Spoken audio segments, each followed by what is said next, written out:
그러면 인셀덤이라고 하면 이게 방문 판매업에 속하잖아요. 그리고 방문 그렇죠. 판매업 네트워크하고 또 차이점은 이제 그 뭐 여러 가지가 있겠지만 그 중에서 제가 보니까 이제 네트워크 같은 경우는 만약에 이제 라인이 내 상위 점장님 마음에 안 들면 라인을 이동하면 한 6개월에서 1년 정도 기다려야 되거든요. 근데 이제 지금 인셀점 같은 경우는 라인 이동하기 위해서는 뭐 한 달 정도만 기다려도 라인 이동 충분히 되고 이렇게 되더라고요, 보니까. 맞죠? 아닌데요. 그러면 한 얼마 한 기다려? 달 기다려갖고 인쇄 그게 되는 게 아니고 이것도 6개월 돼야지만 그 자기 번호가 없어집니다. 아, 그러세요? 그렇게, 예, 네, 제가 예. 앞에서 다른 분한테 전달받았을 때는 한 달 정도만 기다려도 이제 충분히 라인 이동 된다고 이렇게 제가 아, 들었는데, 그거는 내가 탈퇴했을 때. 네, 내가 탈퇴했을 때. 탈퇴했을 때. 음, 그 응, 응, 탈퇴했을 응. 때랑 라인 이동 6개월 기다려야 되는 거 차이점이 뭐예요?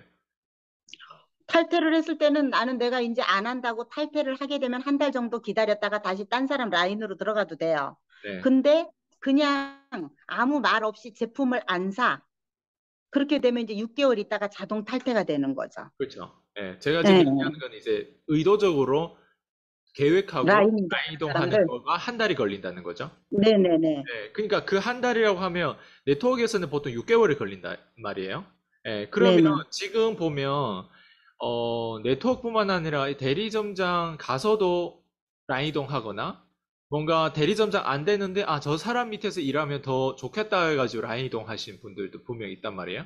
그랬을 때 왜 라인 이동까지 하면서 또 대리점장 가기 위해서 투자도 했단 말이에요. 어떤 사람들은 대리점장 안 가더라도 뭐 투자를 하고 하는데 그 라인 이동하면 또 재투자를 하고 이 정도로 그게 값어치가 있어가지고 그렇게 라인 이동까지 하면서 그렇게 미치도록 인셀덤을 해야 되는지 저는 그런 부분들이 어떻게 생각하는지 궁금해요. 일단 라인 이동에 관한 건 되게 민감한 내용이긴 하지만 근데 어쨌든 이게 현실이다 보니까 저희 채널에서도 현실적인 어떤 부분들을 사람들이 되게 이 부분에 대해서 항상 이게 겉으로 드러내지 않지만 뒤에서 되게 은큼하게 잘하더라고요, 보니까.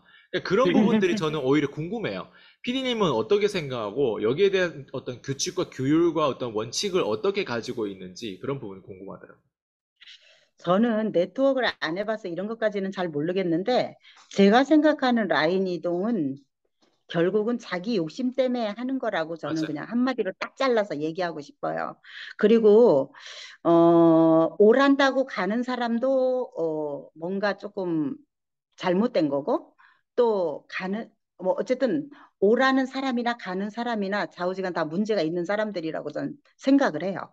음, 그리고 지금 내가 현재 여기에서도 성장 못한 사람이 다른 데 가서 또 성장될 수가 없어요. 음, 왜냐면 그 사람이 기술이 없어요. 음. 그냥 어떻게 보면 좀 편하게 그 위에 상위 스폰서나 이런 사람들을 통해서 내가 무슨 뭐 조금이라도 덕을 보려고 그러는 생각이 조금 밑바탕에 깔려 있겠죠. 아, 네. 난 쉽게 돈 좀 벌어봐야 되겠다. 뭐 이런 심리가 있을 수도 있어요. 근데 이런 식으로 생각하는 사람들은 뭘 해도 성장 못 해요. 음, 왜 제가 그런 얘기를 하느냐면은 자기가 현재 하고 있는 그 자리에서도 성장을 못하고 어떤 맥스를 쳐보지도 못한 사람이 어떻게 딴데 가가지고 또 하겠냐고요. 그리고 아무리 그 사람이 성장을 그 스폰서가 굉장히 지금 잘 나가는 사람이다 할지라도 그 사람이 나를 책임져 주지 않아요. 절대로. 어차피 내 인생이고 내 사업이고 음, 그렇잖아요. 그죠? 그리고 또 내가 지금 현재 어떤 네트워크를 하고 있다라고 하면은 나를 보고 또 들어온 파트너들이 있을 거 아니에요. 네. 그러면 그 파트너들은 어떻게 할 거냐고요. 버릴 거예요? 내 자식 내가 버릴 거예요? 그런 무책임한 행동을 한다는 거는 어떻게 보면 늘 대표님이 말하는 것처럼 개새끼죠. 네, 너무 재밌어요. 네. 자, 음. 그러면 라이동을 하는데 그 정도까지 가치가 있다고 생각하는 사람들은 주로 뭐 이제 좀 편안하게 일하고 싶거나 아니면 좀 뜻이 맞는 사람하고 일을 하고 싶거나 하는데 결국 해야 될 일은 내 몫이 있는데 내 몫을 사실 내가 있는 자리에서도 충분히 할 수 있는데 그거를 이제 옮겼을 때 더 잘할 수 있다는 어떤 환상 같은 거, 바람 필 때 우리가 환상 같은 거 하지 않을까요? 약간 그런 느낌이 아닐까라는 생각이 들어요. 그런 것도 있고 어떻게 보면은 또 재혼하는 것하고도 또 비슷할 수도 있어요. 그게 왜냐하면은 이제 대표님 같은 경우는 자녀가 없어서 네, 그걸 잘 몰라요. 네. 근데 이제 이렇게 자식을 데리고 재혼을 하게 되면은 거기에서 둘은 좋아요. 근데 많은 문제점이 발생이 돼요. 자녀들과의 관계에 있어서. 근데 이것도 어떻게 보면 똑같은 얘기일 거라고요. 이 라인 이동 자체도. 결국은 모르겠어요. 그러면은 아니 내 새끼도 책임 못 지고 딴데 가가지고 너미 새끼 키운다? 이것도 말이 안 되는 얘기고 결국은 상당히 무책임한 행동이라고 봐야 되겠죠. 여기에서. 그래서 자기가 있는 자리에서 예를 들어서 나의 문제점을 찾고 그 자리에서 그거를 해결하려고 본인이 노력을 해야지. 그것도 하지 않으면서 어떻게 딴 데로 간다? 내 파트너들의 어떤 문제점이나 이런 것들도 책임져 주지 않으면서 나가서 나만 어떻게 해보겠다고 간다? 이거는 그래서 개새끼라는 소리가 나올 수밖에 없는 거예요. 문제예요. 큰 문제죠. 네. 이런 모르겠어요. 이렇게 해가지고 돈을 번 사람이 있는지 없는지 저는 모르겠어요. 거기에 대해서는. 근데 어쨌든 잘못된 거죠. 직장도 있잖아요. 한 직장에 가서 오래 있지 못하고 여기 있다 저기 여기서 조금 있다 저쪽 갔다 이러는 사람들 절대로 그런 사람들 보면요. 삶이 정말 쓰레기예요. 음, 그런 사람들은. 그래서 어, 그런 마인드를 가진 사람이 어떻게 보면은 아우 나 욕도 먹을래나 모르겠네. 그런 사람들 사실 어떻게 보면 가까이 하기엔 너무 먼 당심이죠. 예, 네. 문제죠. 어쨌든 피디님은 그러면 라이동을 좀 생각해 보거나 저는 유튜브라든가 이런 데서 봤을 때, 아, 저 사람 밑에 좀 가서 일하고 싶다라고 이런 어떤 마음이 조금 생길 수도 있는데, 어떤 사람들은. 왜냐면 이 결과가 자꾸 안 나오고 이러면, 그런 사람들한테 좀 뭐 위로의 말씀이든 아니면 그런 사람 조언 같은 걸 준다면 어떤 조언들, 어떤 격려의 어떤 얘기들이 있을까요? 저는 그것도 한마디로 딱 잘라서 얘기하라 그러면 우선 나부터 성장시키라고 하고 싶어요. 내가 성장하고 나서 그 다음에 생각해도 저는 늦지 않다고 생각하거든요. 그런 사람들은 어떻게 보면은 거의 코어가 없는 사람들이라고 봐야 돼요. 그러면서 나의 어떤 성장이 없는데 자꾸 여기 끼우 저기 끼우 남이 떡이 더 큰가 이렇게 해봤자 사실은 어떻게 보면 라인 이동해서 가야 잘못하면 왕따 돼요. 음, 그렇잖아요. 예, 예. 그리고 내가 예를 들어서 A라는 스폰서를 배신하고 갔어. 그러면은 예를 들어서 그쪽 B라는 스폰서는 엄청 성장이 잘 된다 할지라도 그 사람이 나를 볼 때 곱게 보겠냐고. 음, 그렇잖아요. 쟤는 언제라도 갈 수 있는 애다. 아, 음, 그럴 거 아니에요. 근데 저도 이렇게 돌아다니다가 보면은 정말 그냥 속된 표현으로 뺏어오고 싶은 사람들이 있어요. 저 사람이랑 같이 파트너가 됐으면 이런 사람들이 있죠. 그렇지만 그분의 일을 존중해줘야 되겠죠. 그래야지 오라가라 이렇게 얘기하는 것도 잘못된 거 가는 것도 저는 무조건 잘못됐다고 생각을 해요. 그래서 뭔가 자기가 현재 하고 있는 일에서 일단 나를 가장 먼저 저는 성장시키라고 얘기하고 싶고 그리고 두 번째로는 우선 내가 하고 있는 일에서 한번 맥스를 한번 쳐봐라. 힘들고 어렵겠지만. 그러고 난 뒤에 생각해도 저는 늦지 않다고 생각을 해요. 그 말은 즉, 그리고 내가 혼자 그냥 열심히 좀 한번 버텨봐라, 열심히 좀 해봐라, 이거예요. 해봐야죠. 죽이 되든 밥이 되든 어쨌든 한번 뛰어봐야죠. 그리고 현장에 나가서 현장 감각을 좀 익혀야 되겠죠. 그래야지 거기서 뭐가 나와도 나올 거 아니에요. 현장 감각도 없는 사람이 말로만 이렇게 한다고 해서 절대 되지 않아요. 그리고 현장에 가서 실제로 내가 부닥칠 때에 거기서 코어가 단단해지고 심리도 생기고 그러면서 어, 더더욱 내가 성장할 수 있는 그런 기반이 생기는 거지 해보지도 않고서 어떻게 그게 되겠어요. 그래서 내가 현재 여기서 문제점이 있는 거를 개선을 해가면서 맥스를 치게 되면은 라인 이동 안 해도 잘할 수 있어요. 음. 솔직히 말하면.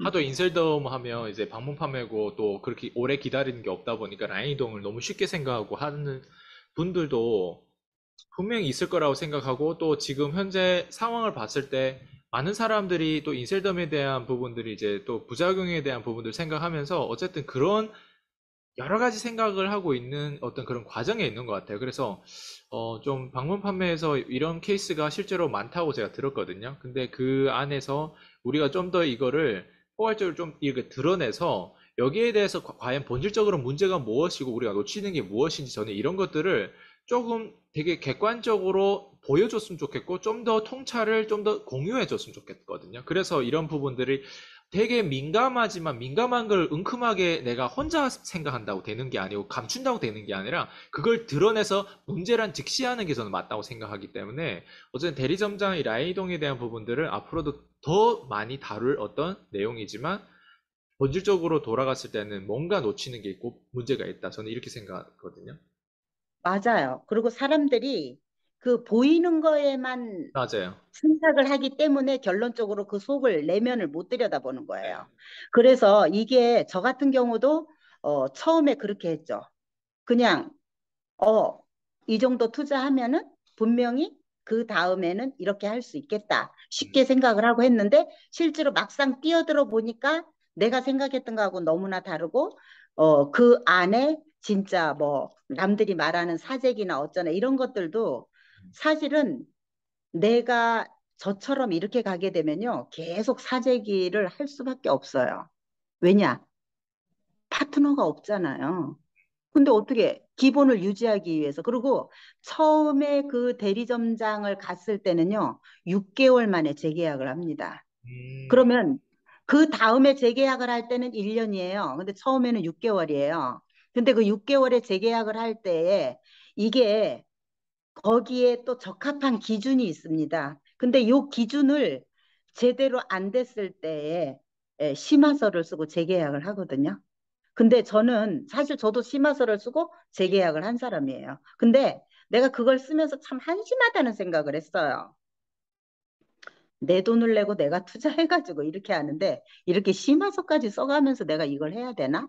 이런 생각을 할 때 상당히 좀 비참한 생각이 들었었거든요. 근데 여기에서 이 인셀덤은 한마디로 딱 잘라서 얘기하면은 그 나중에 이제 가다가 보면은 능력이 없으면 본인 스스로 도태될 수밖에 없어요. 그리고 일할 사람만 남게 돼 있어요. 네, 왜냐하면 시스템 자체가 그렇게 돼 있어요. 근데 네. 사람들은 이거를 못 봐요. 그래서 이 사재기 이게 계속 나오는 이유가 저 같은 사람은 이걸 유지하려면 사재기가 돼요. 안 될 수가 없어요. 기본을 계속 유지하고 가야 되기 때문에.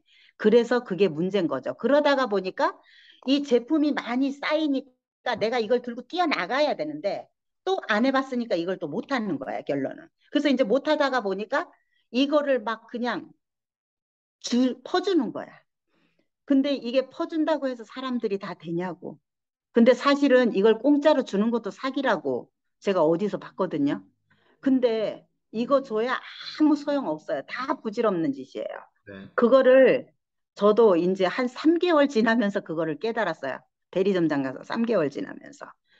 그러면서 무조건 갖다가 풀어라, 줘라, 막 이렇게 얘기해요. 그거는 자기가 안 해본 사람들은 다 그렇게 얘기해요. 그래서 제대로 알고 정확하게 알아라. 그리고 속까지 속속들이 들여다보고 제대로 진단을 해야 될 거라고 생각을 해요. 그래서 저처럼 이런 식으로 해갖고 가는 사람들은 금방 무너져요. 그래도 저 같은 경우는 이제 내가 이렇게 그 나름대로 40년 동안 이제 자영업을 해봤고, 그리고 이제 이 1억이라는 돈을 제가 너무 우습게 생각을 했다는 게 아주 잘못된 판단이었던 거죠. 그러니까 그런 생각을 해보면은 어떻게 보면은 내가 이제 이게 나이가 이렇게 오랜 세월을 살았어도 헛살았구나. 이렇게 생각을 해본 거는 또 이번에 처음이었었어요. 이 인셀덤 대리점장 가가지고 그 멘탈이 깨지면서 아, 진짜 눈 뜨고 싶지 않았었어요. 그래서 이런 것들이, 그리고 그때 그 대표님이 저한테 메신저가 되기 위해서 아니면 영업을 하기 위해서라도 작가가 되는 게 좋다. 이렇게 얘기했을 때 왜 전들 욕심이 안 나고 정말 그랬겠어요. 근데도 그 손을 내미는데도 잡지를 못했잖아요. 그랬기 때문에 정말 지금은 이렇게 속 편하게 말할 수 있었지만 그때는 자존심도 그렇고 누가 볼까 봐 창피하고 거의 은둔 생활이었다고 봐야 돼요. 그래서 대리점장은 절대 함부로 하지 마라. 끝까지 다 공부하면서 도전해라고 저는 얘기하고 싶어요. 그래서 제 산하의 지금 파트너들은 전부 다 단계를 밟아 올라가서 가게끔 하려 그래요. 그래서 정도를 가고 싶어요, 전요. 네. 와우. 오늘 채널에 저희 채널이 음. 아주 적합하신 그런 어떤 투명하시고 솔직하고 그 용기를 내주셔서 지금 더 많은 피해자가 있기 전에 솔직하게 좀 우리가 이거 토론할 수 있는 이런 장을 마련할 수 있는 그런 피디님 어떤 이 스토리를 통해서 많은 사람들이 도움을 많이 받았을 거라고 생각해요. 이게 영향과 자극과 실제로 우리가 보여진 그대로 우리가 표현하는 가운데 사람들은 좀 더 올바른 판단을 할 수 있다. 우리가 뭐 좌파형, 뭐 우파형, 뭐 이걸 따지는 게 보수, 뭐 진보 이걸 따지는 게 아니잖아요. 실제 그 가운데 중간에 입장에 서서 대체 이게 무엇인지 여기에서 장단점이 있다면 단점은 어떻게 보완하고 장점은 어떻게 가져가야 될지 이런 부분들이기 때문에 오늘 이 채널의 주제에 너무 알맞는 그런 어떤 인터뷰였다고 생각하고 오늘 피디님 너무 수고 많으셨고 다음 또 인터뷰에 뵙도록 하겠습니다. 감사합니다. 네.